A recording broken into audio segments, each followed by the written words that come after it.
Memory manipulation is not doing good for the old Dina sus allegations. That's all I'm saying. What other memories have you manipulated? Holy this girl is cool. The 2 laser guns. We got Jimmy Neutron Rocket Blast backpack.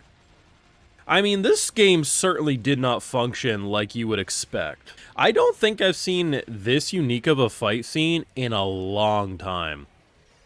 This is some Studio Trigger shit, bro. Could you imagine sleeping with this robot? Orgasms would send you into the stratosphere. Bro, how much fight do you got in you? Oh, rather than destroying it, we're just gonna completely repair it. Now, this is probably the first time it's ever been repaired since she went to sleep, right? So this is all the wear and tear over all the years she's been gone. Has she manipulated our memories before? Also, we kind of left Ares with Dina alone. Is there, if we go the route that Dina is actually sus, is there anything to say that she didn't manipulate Ares' memories while we weren't around? Add in the golem immediately going for the kill here.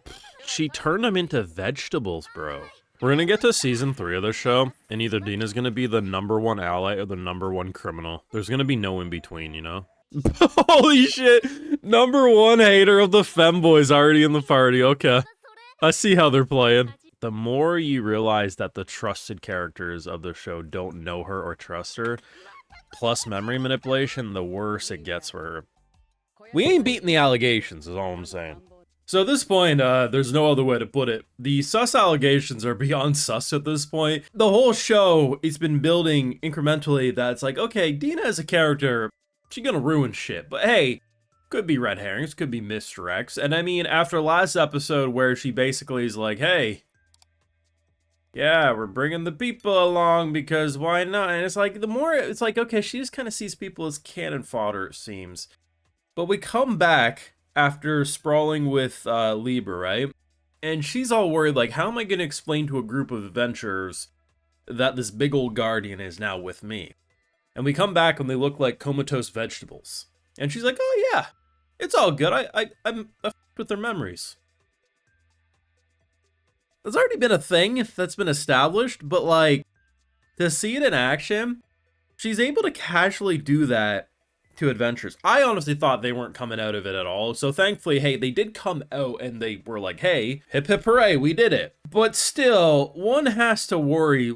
We were asleep for what, 200 years, something like that? What happened in those 200 years that maybe she never really was there, right? Like, what if truly the memories of us planting her as a character are manipulated memories? At this point, we don't know. You might want to say, well, wouldn't our MC Lufus be more powerful than her? In theory, yes, but if you're asleep, you're probably a lot more weakened and not as protected. Also, there's 3 outcomes for Dina as a character. First of which, she's essentially the equivalent of a demon lord, and has invaded our little party. Second most likely, she's actually just a misdirect. That she literally was a floor lamp put into the background, and she's funny as hell in a more useful Aqua. Third option, which is I think the least likely, she's a minion of the most powerful entity, demon lord thing in the world. Either way, it's concerning because she's really allowed herself to blend in. Like, even Lufus as a character is like, huh, yeah, you can do that. Well, alright. Hey, golems attacking you that are, like, supposed to attack intruders? I guess we could argue, well, you know, they did also attack her, the master, but yeah, it ain't looking good for Dina. Love her, probably the most entertaining character in the show. But it ain't looking good. I do like the reaction, though, of Libra as a character. Oh my god, you're telling me you're so powerful, I didn't even detect you 200 years ago? You're amazing. It's pretty funny. I will say, though, the fight against her. Is it just me, or did multiple shots up close on her face when we're flying around with our jetpack look like Vivi from Studio Wit?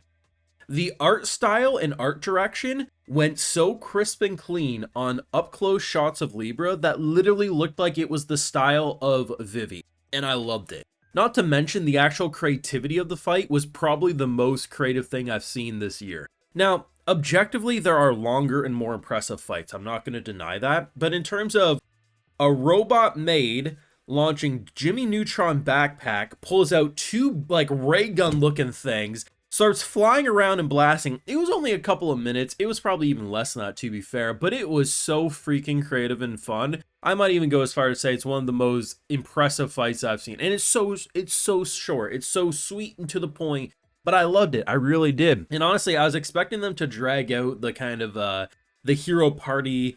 We're so great. Like, they kickstart this episode off with them all patting themselves on the back like, "Yep, we did it," because our girl walks up and says, "Down, boy," and then they do a, like, it's like a fly swatter on a hippo, bro. Do you think the fly swatter, like, it's just a nice little scratch to it, if anything? They're like, "Yeah, we did it." So I thought the whole damn episode was them we were gonna basically yank their chain. "Yeah, guys, you're doing great. We couldn't do it without you." And thankfully that wasn't the case, because I think it would have grown pretty boring and infuriating quite quickly.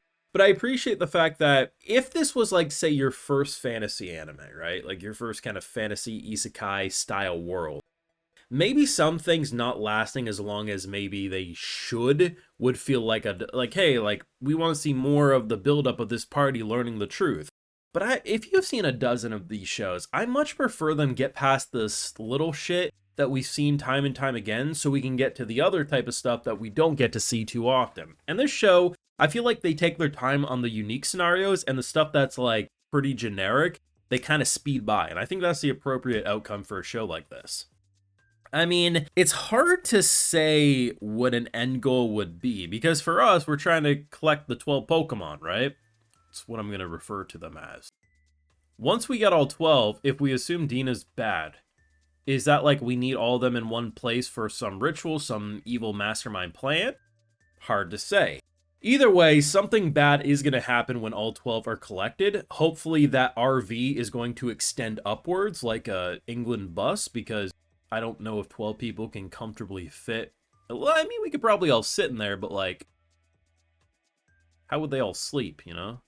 Either way, great episode. Liking it more we watch. I personally would say this is my favorite of the episodes. I think it had my favorite fight, had some of my favorite comedy. It's just overall really great, and the production value, like, 99% of the time was top tier. Yeah, you could freeze on a few different frames and, like, characters would be talking to us and they'd have no phase.